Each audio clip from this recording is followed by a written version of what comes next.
Today is November 29th. Welcome to Big Book Daily. My name is Rob. I am an alcoholic.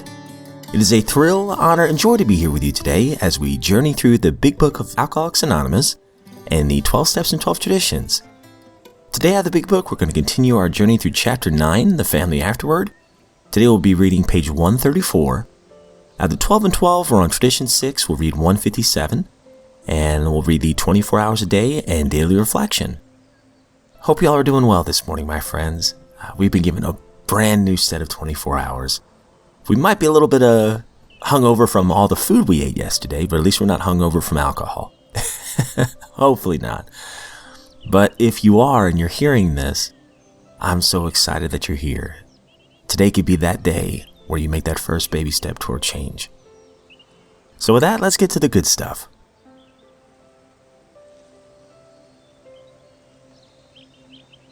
Alright, so we're almost done with Chapter 9, The Family Afterward. Today we're going to read page 134. A word about sex relations.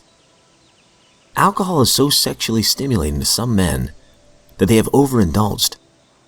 Couples are occasionally dismayed to find that when drinking is stopped, the man tends to be impotent.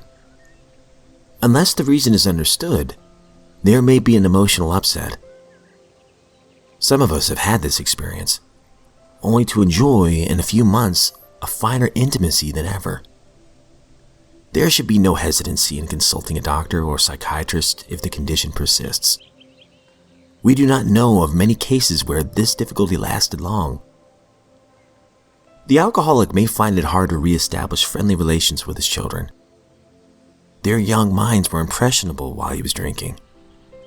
Without saying so, they may cordially hate him for what he has done to them and their mother.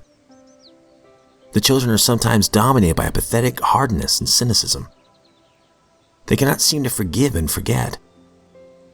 This may hang on for months, long after their mother has accepted dad's new way of living and thinking.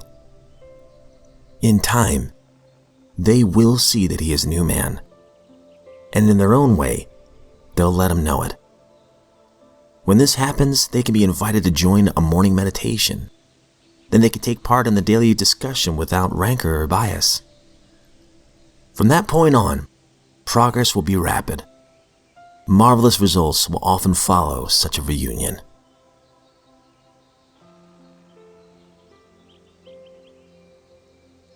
Out of the 12 and 12, we're on Tradition 6. An AA group ought never endorse, finance, or lend the AA name to any related facility or outside enterprise, lest problems of money, property, and prestige divert us from our primary purpose. Page 157. These adventures implanted a deep-rooted conviction that in no circumstances could we endorse any related enterprise, no matter how good.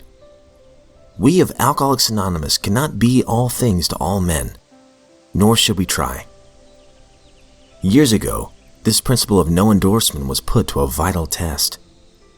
Some of the great distilling companies proposed to go into the field of alcohol education. It'd be a good thing, they believed, for the liquor trade to show a sense of public responsibility. They wanted to say that liquor should be enjoyed, not misused. Hard drinkers ought to slow down, and problem drinkers, alcoholics, should not drink at all. In one of their trade associations, the question arose of just how this campaign should be handled. Of course, they would use the resources of radio, press, and films to make their point. But what kind of person should head the job? They immediately thought of Alcoholics Anonymous. If they could find a good public relations man in our ranks, why wouldn't he be ideal? He'd certainly know the problem.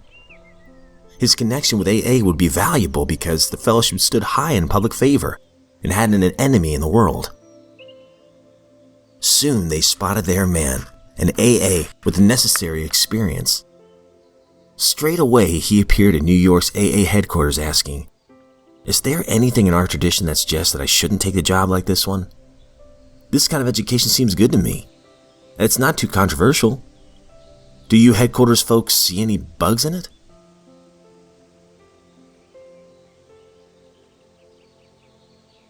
"24 hours a day, November 29th.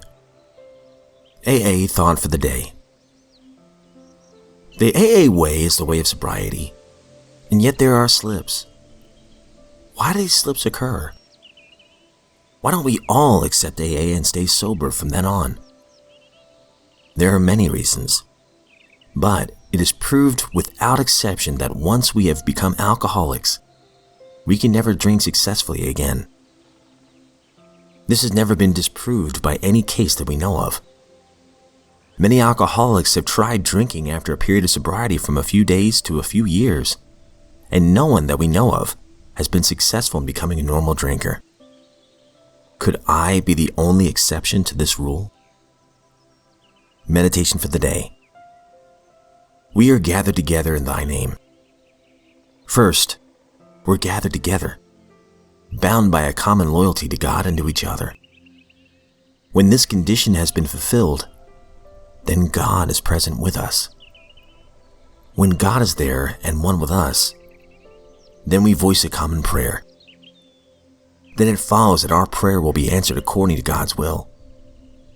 Then, when our prayer is answered, we are bound together in a lasting fellowship of the Spirit. Prayer for the day. I pray that I may be loyal to God and to others. I pray that my life today may be lived close to His and to others.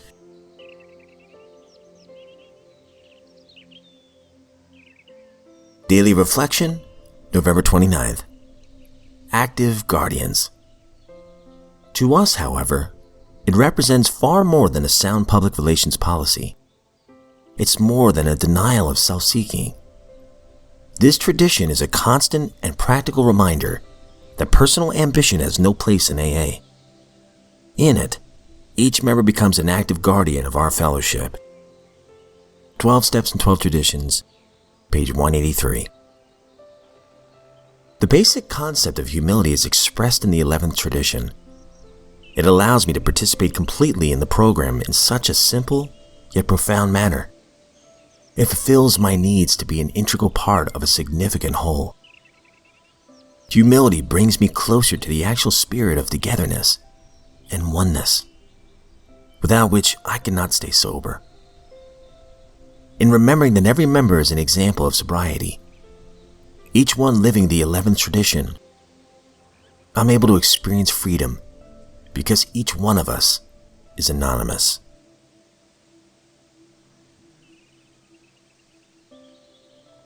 All right, my friends, that concludes today's reading, and some great stuff as always. My goodness. I love the reading in the big book, the bottom paragraph of 134.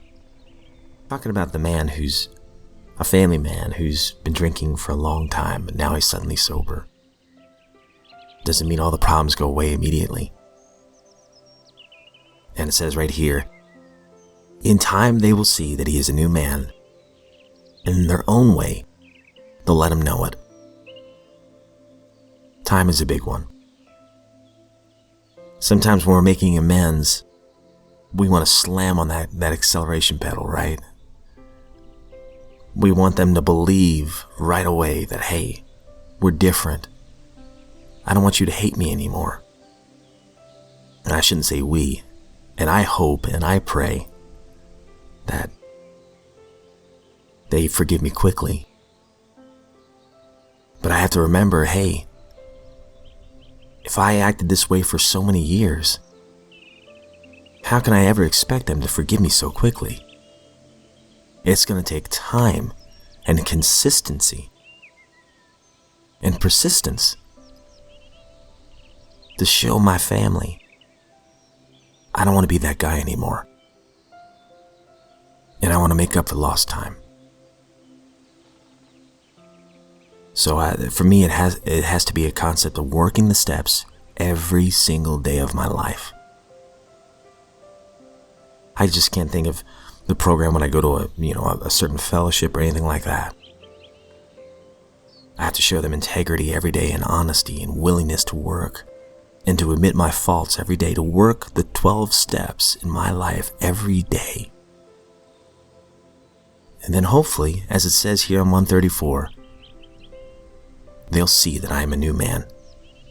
And in their own way, they'll let me know it.